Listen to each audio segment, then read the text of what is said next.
My dear students, आज मैं आपके लिए एग्ज़ाम्स के लिए आने वाले एग्ज़ाम्स के लिए बहुत अच्छा वीडियो लाया।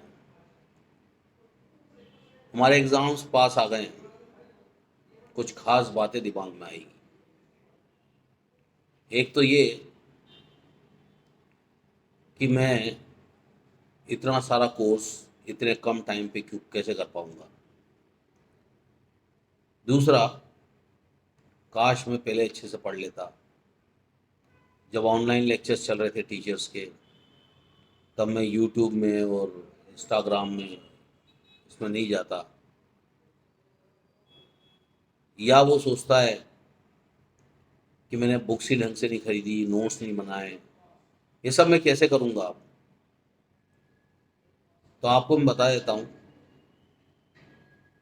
कि कोई भी चीज़ करने के लिए,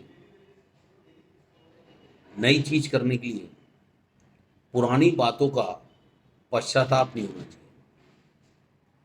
अब जो हो गया, लेट इट गो। अब मैं आपको बताता हूँ कि हमें करना क्या चाहिए। हमें सिस्टमेटिक स्टडी की ज़रूरत है। यानी कि 40 ओवर तो निकल चुके हैं 50 में से। 10 ओवर में हमें लगभग 180 रन मारने हैं। तो आपको इस बात का खौफ तो हटा ही देना पड़ेगा कि हम आउट हो गए तो क्या होगा, और इतने सारे रन हम कैसे बनाएंगे। उसी तरह से जो रिजल्ट होता है कि मैं फेल हो जाऊंगा या मैं कितने इतना कोर्स कैसे पढ़ूंगा, ये जो रिजल्ट है इसके बारे में तुम सोचोगे तो तुम्हारी क्षमता ना के बराबर हो जाएगी। जब रेसिंग होती है एथलेटिक्स में, उस समय जो एथलीट होता है वो जब दौड़ना चालू करता है तो वो ये डर बैठ जाए उसको कि जब वो स्टार्ट बोलेगा और उस वक्त मैं सही तरह से उठा नहीं पाया, पाऊँ तो मुड़ गया तो मेरा क्या होगा, ये सब बातें सोचेगा तो उसकी क्षमता कम हो जाएगी। उसको करना क्या है, बेस्ट रनिंग दौड़ना है मेरे को। स्टडी जो अपनी पूरी अपनानी, मैंने इतनी सारी जो प्रैक्टिस करी है उसको सही तरह से अप्लाई करना है। उसी तरह से अब आपका जो पढ़ाई है वो बहुत सिस्टमेटिक होनी चाहिए। पहली बात तो आपको साइकोलॉजिकली स्ट्रांग रहना पड़ेगा कि मेरे में क्षमता है, ईश्वर ने जो ब्रेन दिया है लगभग सबका बराबर है और मैं ये कर पाऊंगा। और अगर फेल भी हो जाता हूं तो कोई गम नहीं, पर अपना एफर्ट बेहतरीन दूंगा। अपना जो क्षमता है वो पूरी की पूरी लगाऊंगा। इसके लिए आपको बहुत ज़्यादा ऑप्टिमिस्टिक रहना पड़ेगा।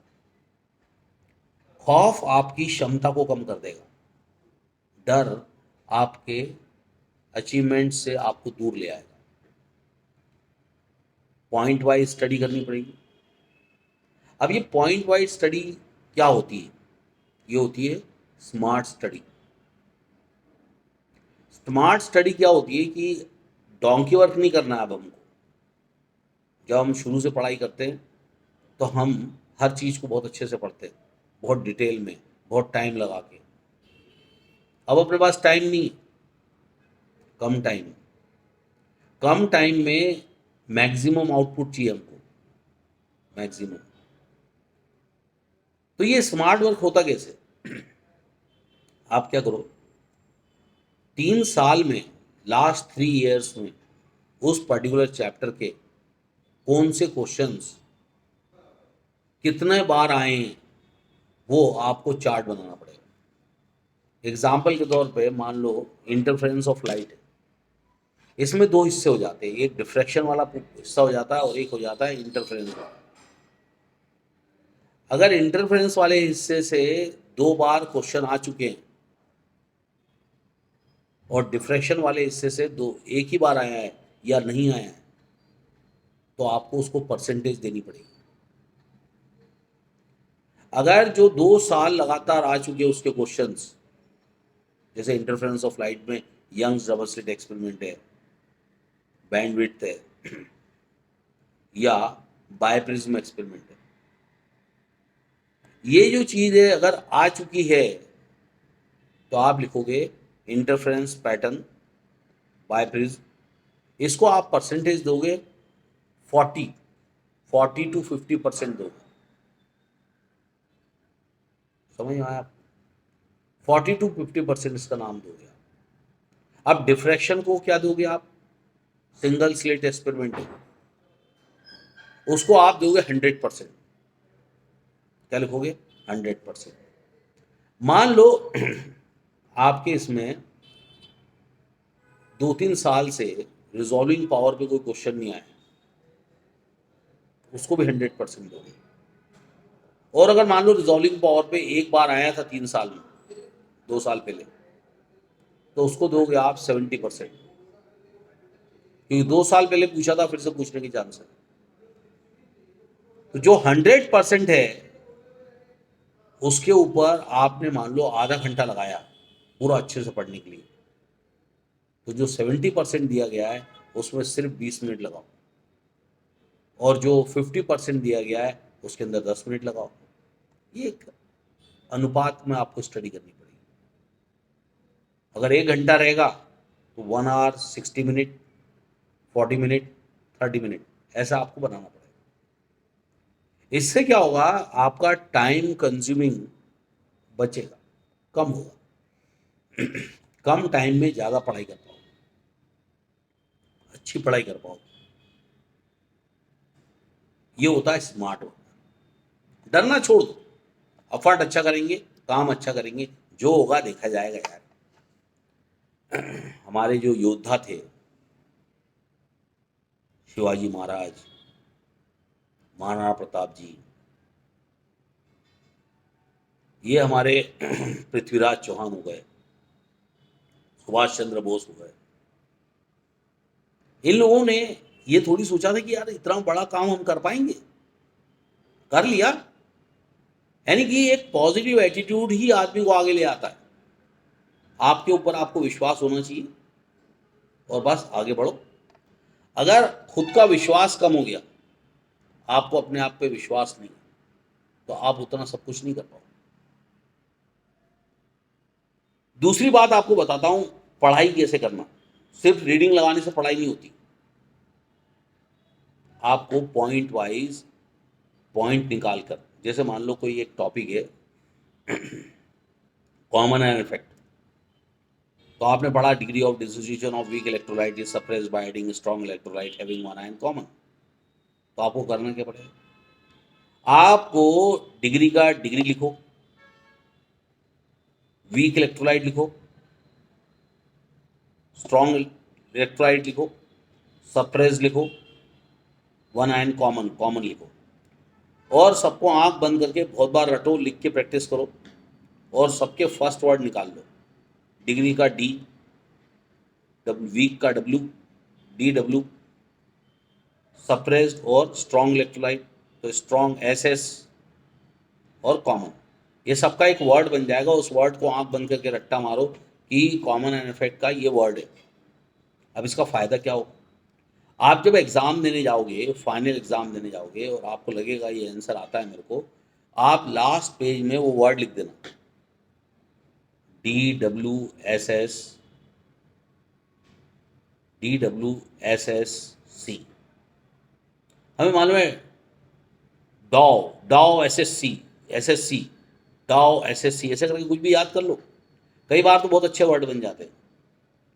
अब उस वर्ड से आपको डी से याद आएगा डिग्री ऑफ डिसोसिएशन, डब्ल्यू से आ जाएगा वीक इलेक्ट्रोलाइट, एस से आ जाएगा strong electrolyte, suppressed bye strong electrolyte, सब सप्रेस्ड है ना, फिर आखिरी में आ जाएगा कॉमन, वन आयन कॉमन। तो सब याद आ जाता है आपको। ऐसी पढ़ाई करो। आप कोई भी आंसर के पहले वर्ड बनाओ, वर्ड बनाने के बाद रटो। और कई बार क्या करो, आप उसके शॉर्ट शॉर्ट टिक्स निकाल लो। जैसे मान लो इंटरफेरेंस ऑफ लाइट है, उसका डेरिवेशन है, तो उसके मेन पॉइंट उतार लो। कैसे उतारोगे वो मैं बनाने वाला हूँ, उसका वीडियो बनाने वाला हूँ, आपको मिलेगा कैसे इंपॉर्टेंट क्वेश्चन का वीडियो बनने वाला है। अभी आपको 2-3 वीडियो और मिलेंगे, क्वेश्चन के आंसर कैसे देना, ये सब मिलेगा। तो आपको करना क्या है कि जो जो भी आपने बनाया है, जो भी आपने वीडियो बनाया है, जैसे जैसे आपने एक डेरिवेशन आ गया इंटरफेरेंस ऑफ लाइट, तो उसमें आपको लिखना पड़ेगा first point Pythagoras theorem, hypotenuse square is equal to perpendicular square plus base square. दूसरा point path difference S2P minus S1P, ये निकालना है। तीसरे में लिखने का path difference del even multiple of lambda by 2 या integral multiple of lambda bright fringes, odd multiple of lambda by 2 dark fringes. इस तरह से आपको लिखना पड़ेगा। इससे क्या होगा, आपको आसानी हो जाएगी पढ़ने की। वो मैं बना के दूंगा आपको, सारे चैप्टर्स के बना के दूंगा। इसके बाद हमें करना क्या है, दो चीज़ करनी है, एक डोंट एक डू। डूज और डोंट्स, इस पे ध्यान रखना पड़ेगा। तो सबसे पहले अपन क्या करते हैं, डोंट्स पे ध्यान रखते हैं। पहली बात, कोई भी किसी से अफेयर हुआ है, लफड़े प्रेम वेम के चक्कर में पड़ जाते बच्चे, तो आप ये सोच लो कि 2 महीने तो मुझे अपनी पढ़ाई करनी है और वही मेरी तपस्या है। बिल्कुल माइंड से उतार दो, वरना आप बर्बाद हो जाओगे। लिख के दे रहा हूँ, लिख के दे रहा हूँ। दूसरी बात, अगर दिमाग में ऐसा आ रहा है तो निकाल दो। एक और पॉइंट, आप टीवी मत देखो, मोबाइल बिल्कुल फेंक दो पास में से। पहले क्या था, एक टीवी प्रॉब्लम थी, अब तो मोबाइल भी प्रॉब्लम है। मोबाइल फेंक दो, ये सब बिल्कुल आने मत दो। क्रोध बिल्कुल आने मत दो, माइंड को कूल रखो, बहुत अच्छा होगा। इसके बाद आपको मैं एक और चीज़ बताता हूँ, सुबह से शाम तक सिर्फ मुस्कुराते रहो, जानबूझ के हंसो, कोशिश करो बहुत हंसने की। सुबह उठ के सूर्य को नमस्कार करो, बोलो हे ईश्वर मुझे शक्ति दे, आपने मेरे लिए इतना सब कुछ किया है, और मुझे शक्ति दो मैं इतना सब कुछ पढ़ सकूँ। ऐसा सब कुछ हो जाएगा, उससे आपके अंदर क्षमता बढ़ेगी, आप अपने कार्य को कर पाओगे। बात समझ में? तो ईश्वर को आपको एहसान मानना पड़ेगा, गॉड का एहसान मानना पड़ेगा, तभी आप आगे बढ़ोगे। और ये सोच लेने का कि God is best director, God एक बहुत बेहतरीन डायरेक्टर है, उसे सब मालूम है क्या होना है।